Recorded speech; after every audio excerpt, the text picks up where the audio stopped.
Olá pessoal, bom dia, tudo bem? Na aula de componente eletivo meio ambiente de hoje, a gente vai estudar sobre os biomas e ecossistemas do Brasil, certo? A opção pela escolha desses dois temas, bioma e ecossistema, principalmente a gente, além de entender quais são os principais biomas existentes no Brasil, lógico que a gente não vai conseguir aqui evidenciar todos os ecossistemas, certo? São vários. Mas pelo menos entender esse conceito de ecossistema, assim como o conceito de bioma, que comumente são utilizados muitas vezes, as pessoas utilizam e se expressam como se fosse sinônimo.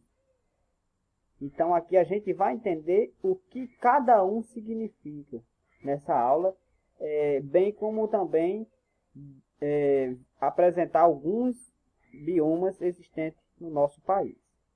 Certo? Primeiro, mostrar aqui para vocês a questão do que é bioma e o que é ecossistema.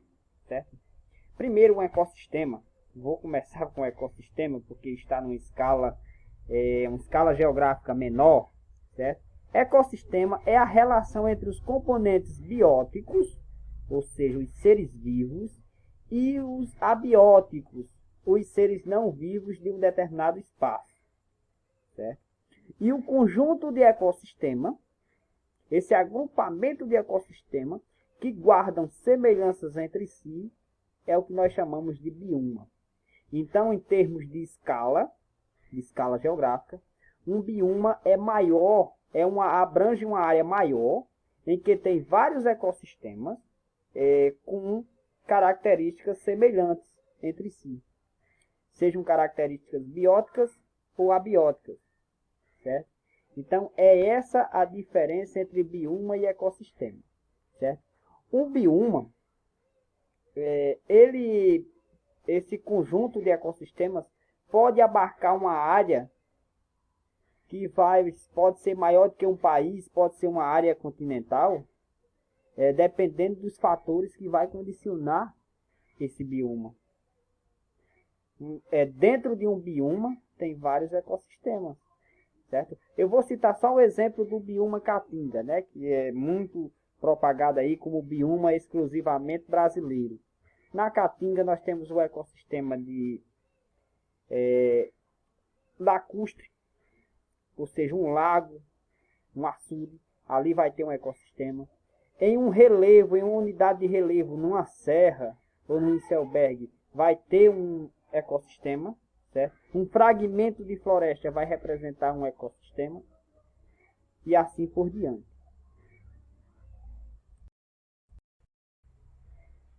No geral, os ecossistemas eles são classificados em dois tipos. Tem os ecossistemas terrestres, que são representados pelas florestas, desertos, montanhas, pradarias, pastagem, entre outros. Certo? O conjunto desses ecossistemas terrestres é que vai formar um bioma terrestre. E tem também os ecossistemas aquáticos, são aqueles que compreendem os ambientes aquáticos.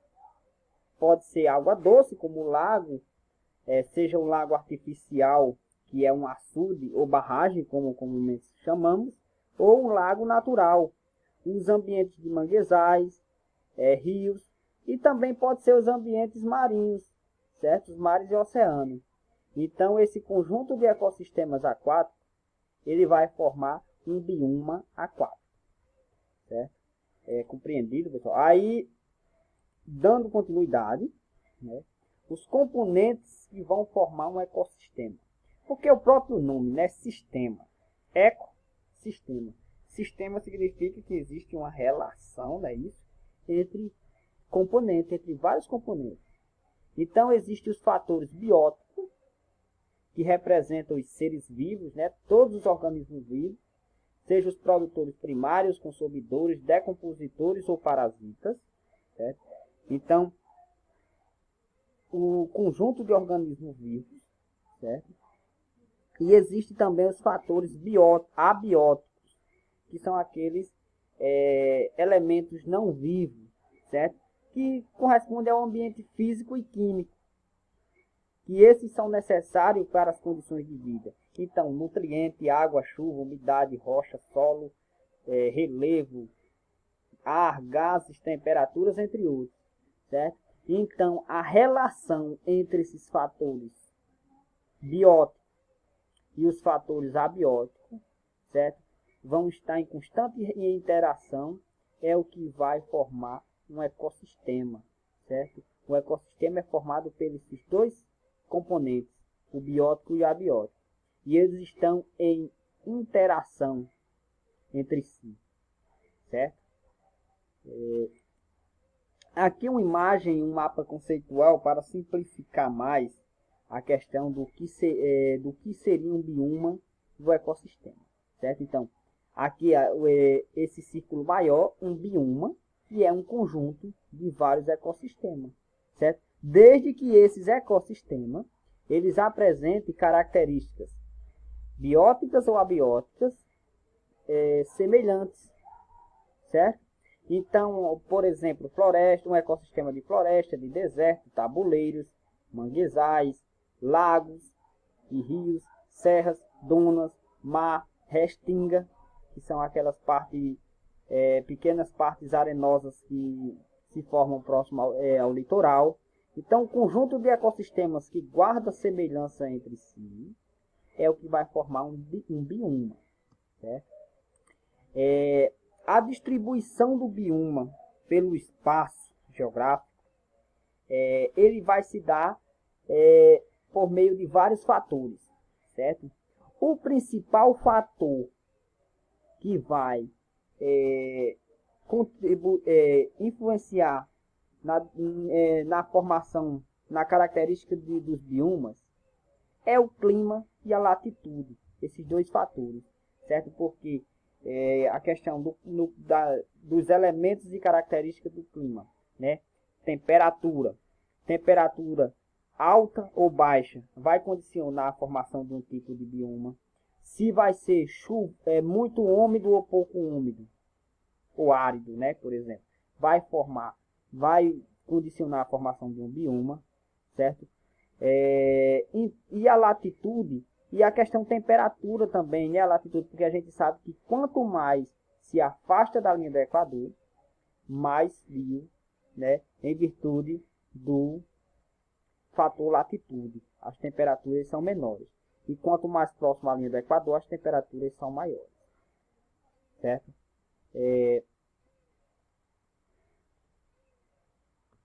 Outro fator, a geodiversidade. Eu utilizei aqui o termo geodiversidade para caracterizar, certo? Porque a geodiversidade ela compreende rochas, solos, relevos e depósitos correlativos, certo?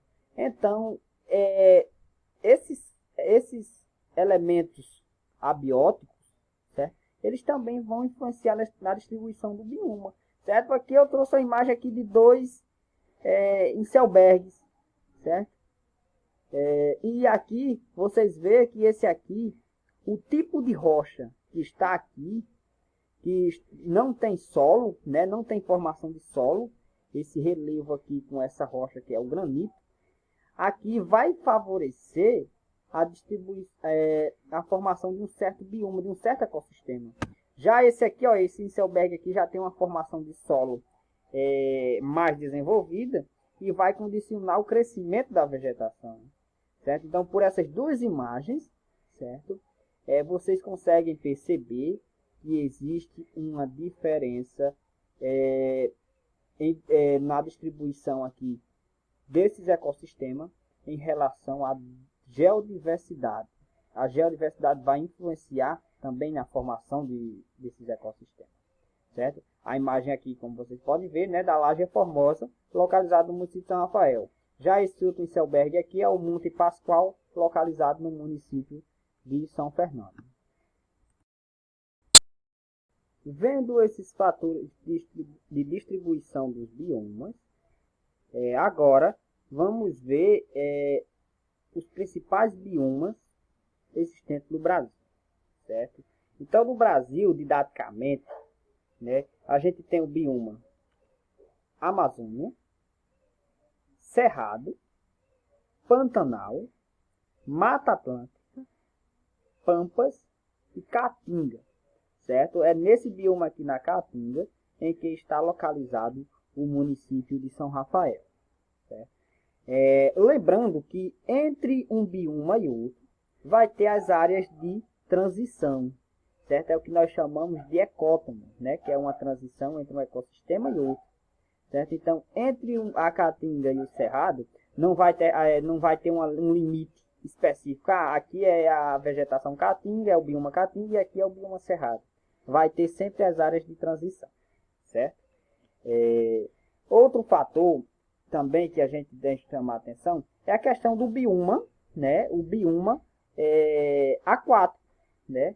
Principalmente o bioma da zona costeira brasileira, certo? Então aqui tem uma diversidade de fauna e flora aquática, certo? É o que nós chamamos de Amazônia Azul. Certamente vocês já ouviram falar nesse termo, já passou até reportagem, né, sobre a famosa Amazônia Azul, certo? Então, outro fator, essa questão do bioma, Amazônia, Cerrado, aqui é uma classificação, certo? Para a escala de Brasil. Mas como eu falei anteriormente, um bioma, ele ultrapassa os limites de país, certo? Existe, se é um conjunto de ecossistemas com características semelhantes, vai formar um bioma. Então, só para você entender que a Amazônia, ela está classificada a nível global como bioma da mata, das florestas equatoriais. Então, nisso vai estar a Amazônia, vai estar a floresta do Congo, assim por diante. Como o Cerrado, ele está classificado no bioma das savanas. Isso a nível global, certo? E a Caatinga no bioma das florestas secas. Continuando. Como eu mostrei aqui, porque às vezes a curiosidade, por que o Brasil tem esses diferentes tipos de biomas? Lembra dos fatores que eu falei? Que um dos principais fatores é o clima, certo? Então o Brasil, a gente analisar aqui o mapa de clima, certo? Então o Brasil ele tem diferentes tipos climáticos. Então aqui na região norte, pegando parte do Mato Grosso, e também o oeste do estado do Maranhão, aqui vai ter um clima, um tipo de clima que é um clima equatorial, úmido, muito úmido, chove bastante. Então aqui vai favorecer uma formação de um bioma, né? O bioma Amazonas, certo? É associado com os outros fatores, né? Nessa parte aqui central do país, vai ser um clima tropical, certo? Vai ser um clima tropical em que vai ter uma estação chuvosa e outra estação seca. Aqui vai ser um clima tropical úmido, certo? Em virtude do litoral, né? Da influência do oceano aqui. Então aqui vai chover muito. Então aqui vai desenvolver outro tipo de bioma, associado também aos outros fatores, né? Aqui vai ser o clima subtropical. Aqui já vai ter uma influência latitudinal, né? Já está numa área depois abaixo, pegando aí o mapa do sentido geográfico, a sul, na baixo não existe a sul do Trópico de Capricórnio. Então aqui vai ter períodos, vai ter estações mais bem definidas, então vai favorecer um certo tipo de bioma, certo? Aqui a Caatinga, né, que é o bioma em qual estamos localizados, aqui é o clima tropical semiárido. E eu vou detalhar lá na frente quais são as características desse clima tropical semiárido, certo? E já aqui o Pantanal, aqui o principal fator, né, é a geodiversidade, né? Como está aí, como é formar as formas de relevo existentes aqui, de solo e de rochas. Continuando, agora detalhar um pouco esses biomas, de forma superficial, certo? Porque a gente vai abordar mais lá na frente nas outras aulas, as características mais específicas de cada um desses biomas, certo? Então, a Amazônia, como eu falei, aqui é o clima equatorial úmido, certo? Aqui recebe grande influência da massa equatorial continental, uma das poucas massas de ar que se forma no continente que é úmida, porque geralmente as massas de ar continentais elas são secas, certo? Então aqui vai favorecer o desenvolvimento de uma floresta de grande porte e densa, certo? Mas uma das coisas que a gente tem que quebrar um paradigma, é que a Amazônia ela não é uma floresta homogênea. Ela possui, de acordo com as características, ela vai ter aqui vários tipos de florestas que vai formar a Amazônia, certo? Tem a mata de igapó, que geralmente é aquela área onde é alagada. Geralmente é alagada porque estão nas áreas mais baixas, nas planícies dos grandes rios que existem aqui nessa região. Vai ter a mata de várzea, que são aquelas que estão em áreas que podem sofrer inundações. Vai ter a mata de terra firme, que são aquelas áreas que não vai ter inundações, certo? E vai ter também as florestas semiúmidas, certo? Que são aquelas que estão em locais em que a precipitação não é tão intensa como nessas áreas mais centrais, certo? Então, aqui está localizado a maior biodiversidade, tanto do ponto de vista de fauna como de flora do planeta Terra, certo? São nessas áreas equatoriais.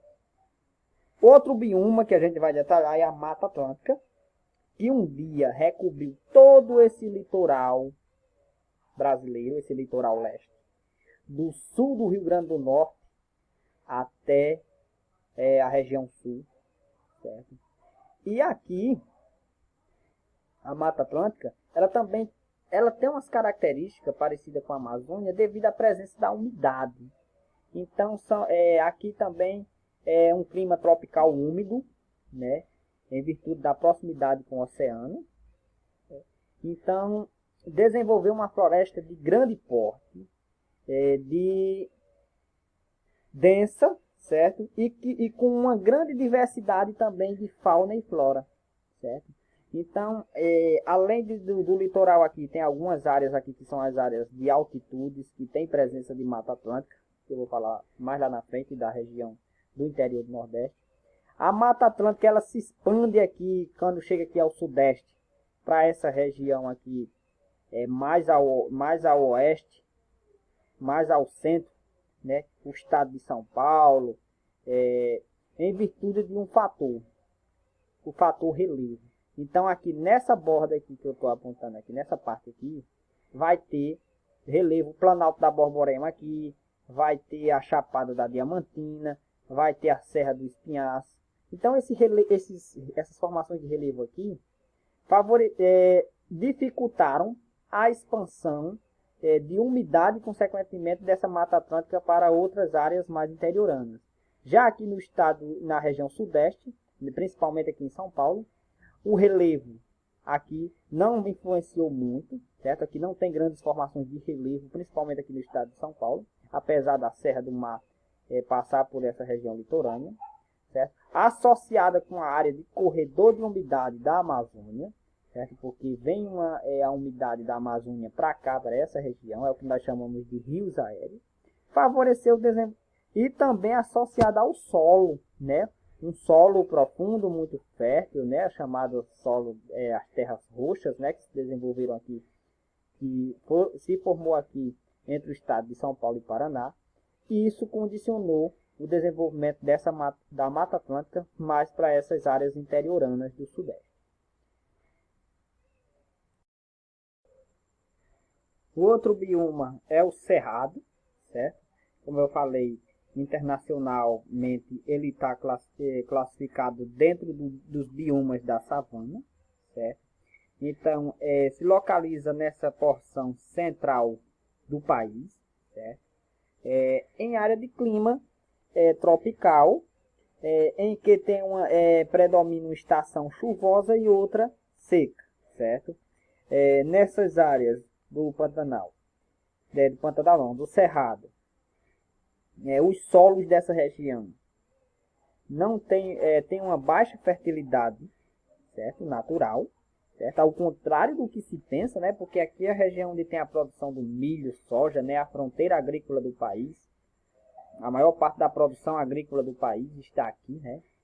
Mas em virtude do relevo ser plano, né? Formado por chapadas, planícies. Então, pelo relevo ser plano, facilita, né? Isso uma manutenção, né? Do solo, um trabalho aí para que ocorra o cultivo nessa região. Aconteça isso, certo? Mas a fertilidade dessa região do solo, ela é baixa, certo? Então isso caracteriza esse tipo de vegetação, certo? Então a vegetação típica do cerrado, ela tem os troncos tortos, certo? Os galhos retorcidos, certo? E retorcido, essa característica aqui chama-se escleromorfismo oligotrófico, certo? Em que isso, o que é que significa isso, professor? Que palavrão é esse? Significa pobreza de nutrientes, certo? Então, em virtude do solo ser pobre em nutrientes, certo? Vai acontecer essa deformação nessas espécies de cerrado. Além do mais, a folha ela é grossa, né? Tem uma camada grossa na folha, justamente para não perder muita água no período de estiagem. É uma da adaptação, né? E as espécies se adaptaram a esse local, certo? Aqui a imagem do tamanduá-bandeira, né? Que é uma das espécies muito vista nessa região. E tem outros, né? Conhecer outro bioma, o Pantanal. Como eu falei aqui, o principal fator desse bioma é o relevo, né? Pântano, né? Área que sempre está alagada, né? Principalmente no período chuvoso.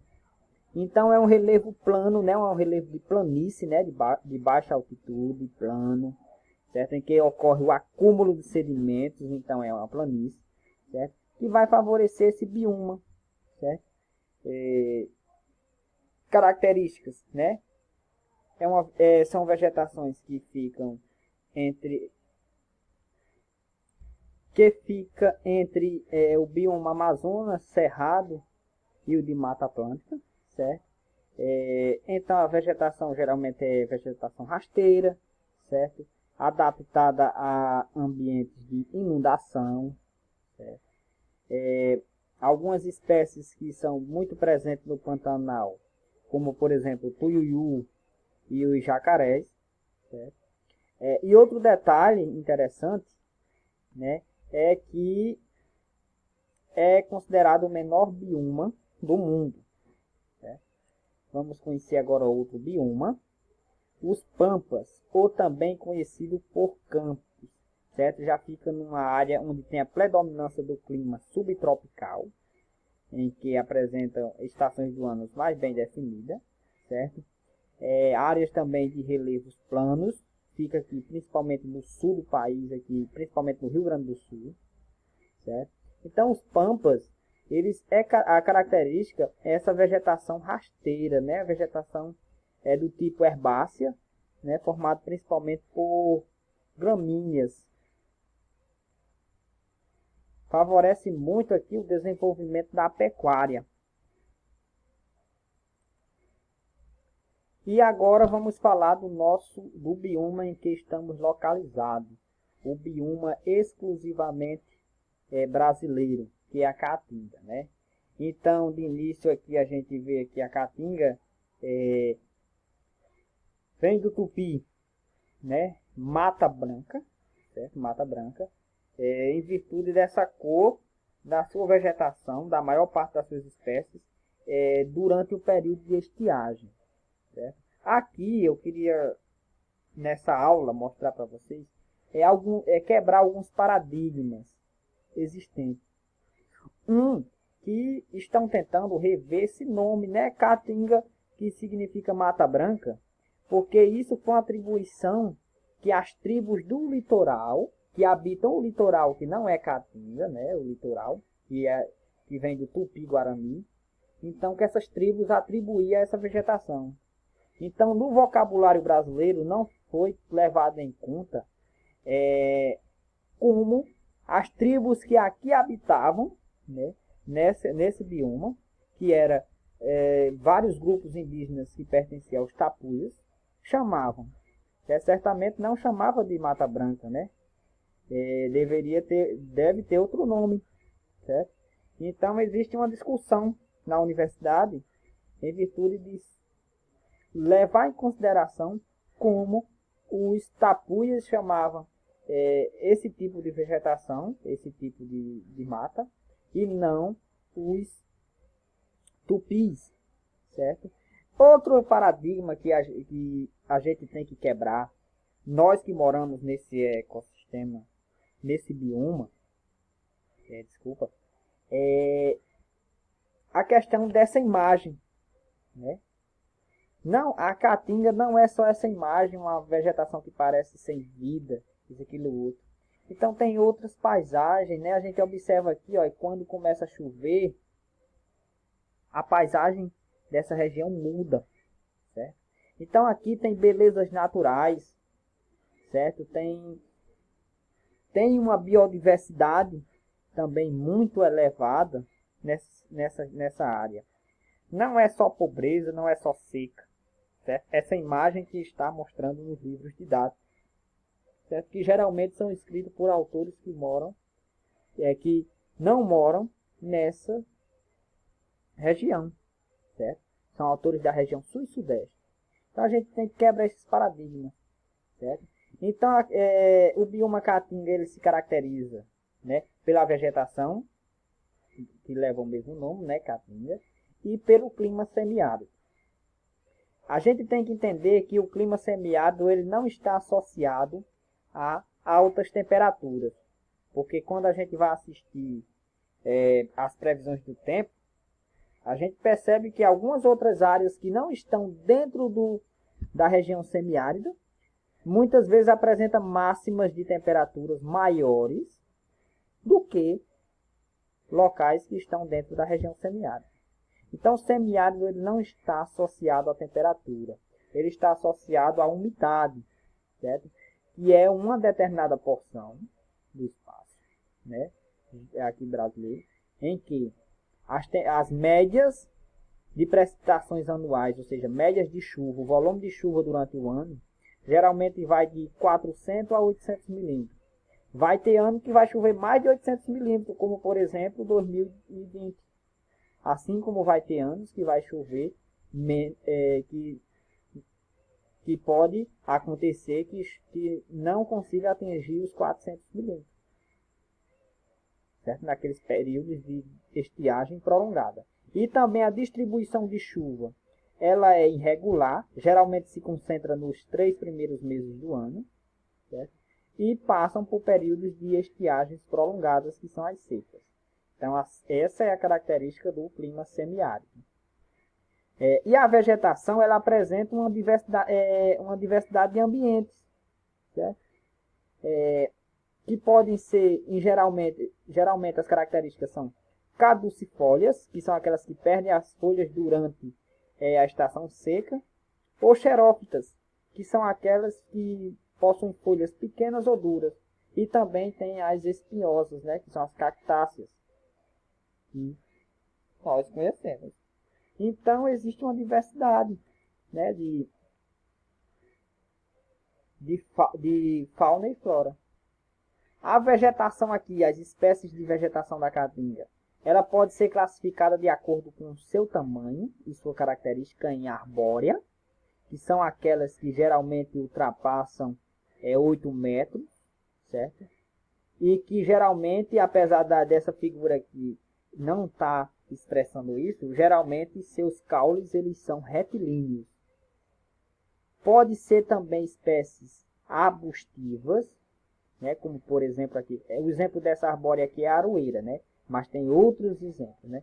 Como por exemplo aqui a jurema preta, né? A arbustiva, ela geralmente vai de 2 a 8 metros, ela não ultrapassa 8 metros, certo? E geralmente o seu caule ele é formado por vários galhos, né? Não tem o caule retilíneo que nem as arbóreas. E tem as espécies herbáceas, que são aquelas que não atingem, aquelas espécies rasteiras que não atingem os 2 metros, certo? Algumas espécies de cactáceas, né? As bromérias, né? A macambira também, né? Como está mostrando aqui na imagem, são exemplos, certo? Aqui também possui uma diversidade de fauna, né? Seja de insetos, de mamíferos, de anfíbios, de roedores, né? Então ele possui uma diversidade por exemplo, aqui algumas estão principalmente marcados em poemas e músicas, como por exemplo a Asa Branca, né? Daquela música Asa Branca de Luiz Gonzaga, né? Então tem aqui as abelhas que são nativas do bioma caatinga. Ela tem uma característica específica que ela não possui ferrão, né? Por exemplo, o arapuá é um exemplo, né? Tem a jiboia, a cascavel, o cágado, né? A raposa da caatinga, o tamanduá mirim e o periquito da caatinga. Aqui mais um exemplo, né, da fauna da caatinga, né? São duas espécies que se encontram ameaçadas de extinção, né? Hoje a gente encontra a presença dessas espécies em áreas restritas desse bioma, né? Que é a onça parda, né? E o veado catingueiro. Certo? A forma como se deu a ocupação do bioma caatinga, né? Desde o período da colonização, né? Fez com que essas espécies elas entrassem em extinção, né? São ameaçadas de entrar em extinção. Na caatinga, certo? Por isso que eu falei para vocês a questão de quebrar esse paradigma que a caatinga é só floresta seca, né? Isso que não tinha biodiversidade, isso aquilo outro. Então, dentro do bioma caatinga tem as ilhas de florestas úmidas, né? Que se localizam nessa região do semiárido, né? Que são as áreas serranas. Então, o exemplo aqui a gente vê vários como Serra de João do Vale, Serra de Martins, Porto Alegre, essas serras localizadas no Rio Grande do Norte. Aí tem outras como a Chapada do Araripe, o Maciço de Baturité, entre outras serras que estão localizadas dentro do semiárido nordestino, certo? Que em virtude do fator altitude vai ter uma presença de umidade maior, vai favorecer essa umidade maior, vai favorecer um desenvolvimento de solos mais profundos e com isso um desenvolvimento de fragmentos de florestas mais densa, com porte arbóreo, certo? E que se diferencia um pouco do seu entorno, certo? Então esse tipo de floresta, como vocês estão vendo na imagem, é chamada de floresta estacional semidecidual, certo? Então elas permanecem com folhas o ano inteiro, certo? São espécies arbóreas, certo? Presentes nesses ambientes. E aqui, pessoal, para finalizar, né, uma imagem que vai mostrar que como é o ambiente, mostrar o ambiente do bioma caatinga, né? Que é formado também por belas paisagens, certo? Então era isso, pessoal. Até a próxima aula, certo? E bons estudos. Saudações.